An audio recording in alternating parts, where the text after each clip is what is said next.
¿La limpieza de un centro de trabajo forma parte de su propia actividad? Es una pregunta abierta a cualquiera de los ponentes. A ver, por definición no. La limpieza especializada de los quirófanos en el Valle Brón. Sí, claro que sí. Claro que sí. La especializada del quirófano, sí. O en el, digamos, en el centro que comparte mucha parte de la limpieza del Hospital del Mar, ¿no? Actividades compartidas que tenemos allí con la Pompeo, con el Hospital del Mar. Habrá que ver el caso. Vamos a ver. Estoy de acuerdo con Xavier en que yo he dicho, yo voy a lo simple y luego ya lo complicaremos. Si lo complicamos desde el inicio, pero estoy de acuerdo con él en que el concepto de propia actividad es muy complicado. ¿Por qué no lo hemos definido legalmente? Pues porque nunca ha habido acuerdo entre empresas y sindicatos. Es decir, el concepto, y ni entre abogados ni jueces ni nadie, es decir, es lo que nos da de comer a muchos, ¿no? Es decir, al final, los jueces que tienen una sensibilidad más pro trabajador, más pro empresario, dependiendo de los colores del gobierno que escoge quién va al Consejo General del Poder Judicial, quién va al Supremo. El concepto de propia actividad más amplio implica más responsabilidad del empresario, más estrecho menos, ¿no? Y podemos ir viendo cómo el concepto de propia actividad se ha ido moviendo. Ahora mismo, en mi opinión, el concepto de propia actividad es un concepto, digamos, a diferencia de 10 años, mucho más restrictivo que entonces. Pero tampoco me diréis, bueno, sí, Luque, ¿y esto qué es? Bueno, que limpieza normalmente no será propia actividad. Yo las grandes empresas que conozco hacen la misma actuación que ha dicho Xavier, la misma. Oye, ¿para qué liarnos? Vamos a pedir a todas, vamos a hacer con todas como si fuese propia actividad. Y vuelvo a estar de acuerdo con él en el sentido de que, ojo, porque aquí, digamos, si al final no hemos hecho bien la vigilancia en algo que técnicamente es claro que no es propia actividad, porque no la hemos hecho bien, porque al no ser propia actividad no la conocemos. Y hay un accidente, es seguro. Hay múltiples sentencias que el juez dice, en este campo se ha metido usted. Responsabilidad solidaria, con relación a, sobre todo, el recargo de prestaciones. Solidaria, directa y solidaria. Directa y solidaria significa que las dos empresas están al mismo nivel de responsabilidad, las implicadas, y luego que responden por el todo. ¿De acuerdo? Eso es directo, las dos a la vez, y solidaria para el todo. Si fuese indirecta, sería primero la del trabajador y ante la insolvencia llegaría a nosotros. Eso sería subsidiario. Y solidario se contrapone a mancomunado. Si yo soy responsable solidario de 1000 con él, somos los dos responsables de 1000. Si fuese mancomunado, yo sería de 500 y él de 500. Esa es la combinación. Nosotros hemos optado en seguridad y salud laboral por lo más garantista para el trabajador, directo y solidario. Es decir, todas en primer nivel y por el todo. Que lleguen a un acuerdo perfecto y si no que se apañen. Y el juez dirá, ejecuto en base a liquidez, el que tenga más dinero líquido y por lo tanto el grande seguramente, ¿no? En caso de no propia actividad, ¿hasta dónde llega la responsabilidad del empresario titular ante una conducta incorrecta de la empresa subcontratada? En principio, si no es empresario principal con esa responsabilidad solidaria respecto a los incumplimientos de su contrata y subcontrata, no existiría responsabilidad del titular de los incumplimientos que produzca aquella empresa concurrente, más allá de los propios incumplimientos en que hubiera podido incurrir la empresa titular en fallos de coordinación. Es decir, si mi trabajador se accidenta con una máquina que no tengo protegida, obviamente el empresario titular, si yo soy una empresa concurrente, no tiene responsabilidad sobre ese accidente. Es decir, es diferente si es un tema de coordinación. Pues porque el trabajador se ha caído en un agujero que había en medio del centro de trabajo, del cual me tendría que haber informado el empresario titular del centro de trabajo. Yo voy a ser el empresario responsable del accidente de trabajo de mi trabajador porque yo tendría que haber recibido la información del empresario titular, ahí hay un agujero, se pueden caer tus trabajadores, tendría que haberlo trasladado a mi evaluación de riesgos y habérselo comunicado a mi trabajador, cuidado que hay un agujero. Con lo cual, yo soy responsable, empresa concurrente, del accidente de mi trabajador. Pero si ha habido una deficiente coordinación de actividades empresariales, yo, empresa titular, no he comunicado en medio del centro de trabajo, hay un agujero, cuidado a todos los que estáis que se pueden caer, yo voy a ser empresa titular no responsable del accidente, sino una deficiente coordinación de actividades preventivas.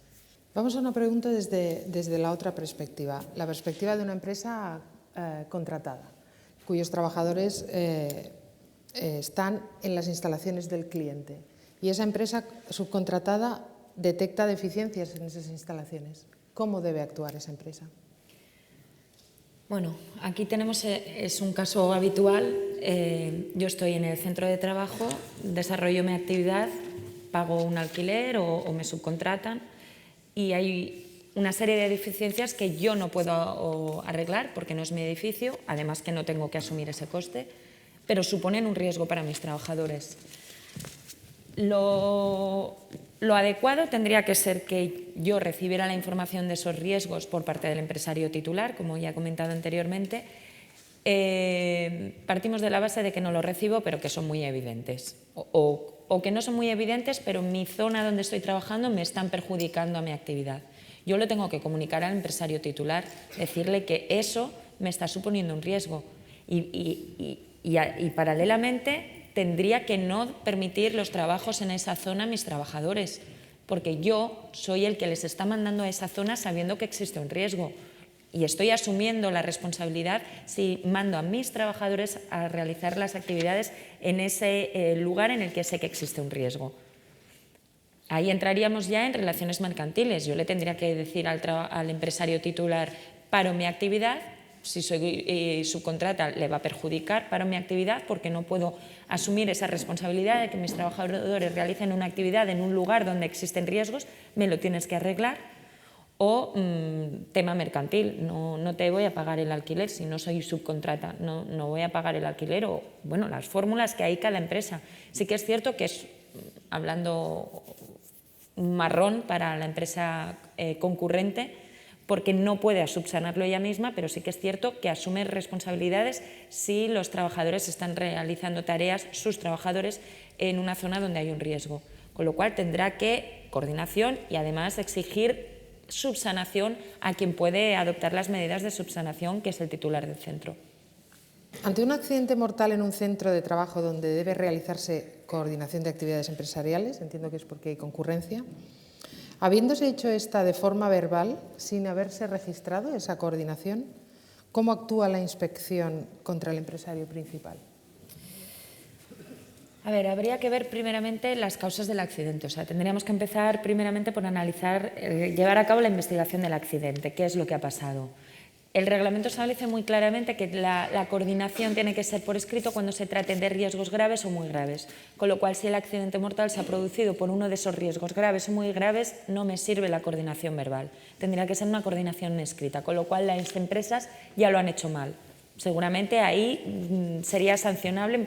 Yo entiendo que sancionaría a la empresa del trabajador si hay se constata que en la producción del accidente han concurrido un incumplimiento de la normativa de prevención de riesgos laborales. Si es una empresa subcontratista, con la subsiguiente responsabilidad solidaria, y entiendo que si se trataba de un riesgo grave o muy grave que estaba identificado y se hizo únicamente una coordinación verbal, no es válida porque la coordinación exige el reglamento que sea por escrito, con lo cual también habría una deficiencia en materia de coordinación. ¿Qué potestad tiene la empresa cliente, entiendo que la que subcontrata, para decidir que la formación de un trabajador tiene una caducidad determinada? Bueno. A ver, en principio la formación del trabajador tiene que ser sobre los riesgos existentes. Si cambian, se le tiene que dar nueva formación respecto a esos riesgos, y en los reciclajes periódicos estaríamos a lo que se estableciera en función de la actividad. No es necesario una formación anual, dependería de los plazos que se estableciera dentro del sector, dentro de la actividad, y obviamente quien exige esa formación es la empresa titular del trabajador. Claro es que la empresa contratista debe controlar esa formación. Tendría que decirle: oye, considero que esta formación se tiene que renovar ha cambiado vuestra actividad, es una formación del año 74, ha cambiado la técnica, ha cambiado todo, o porque ha venido sector de la construcción, por ejemplo, tenemos la formación de 8, de 20, una formación progresiva, o porque está regulado que la formación tiene que ser cada 3 años y no lo estás cumpliendo. Pero entiendo que para que el cliente exigiera un cambio en la formación de los trabajadores de la subcontrata, tiene que tener una base, entender que está incumpliendo. No puede sacarse él mismo una regla, la tiene que basar en algo. Igual que yo, inspección, para sancionar una formación deficiente o que no se ha dado la formación adecuada, tengo que basarme en que se establece ciertos requisitos. La empresa contratista, para entender que esa formación que le da la subcontratista no es adecuada a lo que la ley le va a exigir, tiene que ceñirse a lo que la ley le exige, no sus propios criterios. Eso que muchas empresas, y es lo que decimos, de pedir más documentación, más papel y además más requisitos para protegerme, requisitos que incluso no están en la ley. Yo no puedo obligar a que haga una formación cada 3 meses cuando no està previsto legalmente. Jo voldria aprofitar en aquest sentit, amb el tema de formació i també amb el tema de vigilància, que hi ha, no tant de vigilància, més de declaració d'aptitud.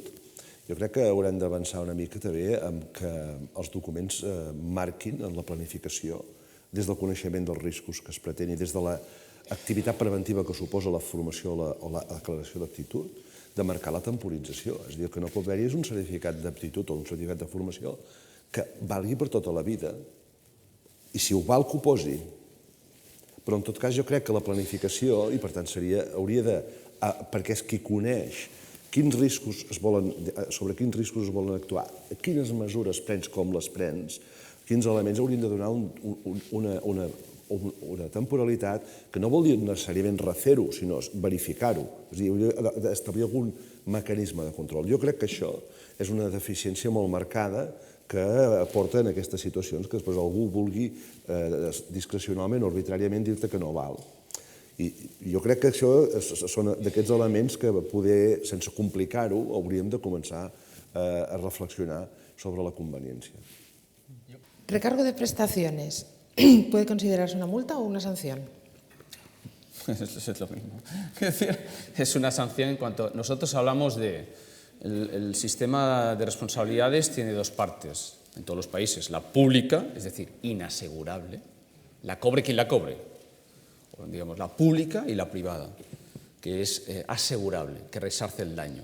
La parte pública, que puede ser privación de libertad o económica, lo que es pública en cuanto a inasegurable, porque estás, entre comillas, respetando la función de normador que tiene el Estado. Ningún Estado se le haría caso si establece una norma y no hay sanción. Él no puede sancionar ante el incumplimiento. No habría norma. Aquellas obligaciones que no hay una sanción detrás económica que cobra el Estado no son obligaciones. Por lo tanto, la peculiaridad que tiene España, a diferencia de otros países, es que tenemos 3 sanciones públicas a la vez para un mismo incumplimiento. La penal, la administrativa y el recargo. Las 2 primeras, las 3 son inasegurables. Las 2 primeras es o yo voy a la cárcel o yo pago la administrativa una cantidad de dinero que supera los 800.000 euros, puede superar, los italianos van por 1,5 millones. Y el recargo es una sanción pública, inasegurable, pero que el dinero lo cobra el trabajador. Tiene una parte, entre comillas, no voy a entrar aquí, resarcitoria. Claro. ¿Qué pasa en otros países? El recargo no existe. Los franceses tienen recargo, sí, pero de otra manera. Es decir, lo he dicho antes, aquel empresario que tiene una alta siniestralidad cotiza más por sus trabajadores. Un bonus malus real, no el nuestro, real. Y entonces se quedan solo con 2 respuestas públicas, la penal y la administrativa. En Alemania y en Francia, quien es sancionado penalmente no hay sanción administrativa. No la hay. De hecho, normalmente conoce el mismo juez. Nosotros no. Es posible que sea penal más administrativa. Ya nos inventamos jurídicamente que esto cuele, nos inventamos reglas y más. Penal más administrativa. Tenemos una sobredimensión de un sistema de respuesta público. Pensando, y hasta ahora lo único que puedo decir es que nos ha salido mal, habrá que probar otros sistemas, que sancionando más que nadie, la gente hace más caso. Bueno, siempre pongo el ejemplo de los niños, ¿no? Yo puedo hablar con mis hijos y convencerles de...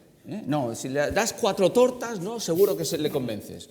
Bueno, yo no lo sé, no nos ha salido bien. En otros países o es penal o es administrativa, sin haber recargo. El recargo es una sanción que se une a la administrativa y al penal. Claro, esto lo oye la empresa y yo me lo he apuntado porque lo diré, lo utilizaré con vuestro permiso, y la prevención no está en el trabajo sino en el despacho. Está claro. Es decir, porque lo que se trata es de huir de oír, decir, bueno, lo intentaremos hacer bien después de tenerlo todo empapelado. Será al revés, ¿no? Es decir, vamos a intentar hacerlo bien, pero para eso las normas han de ser sencillas, y no lo son.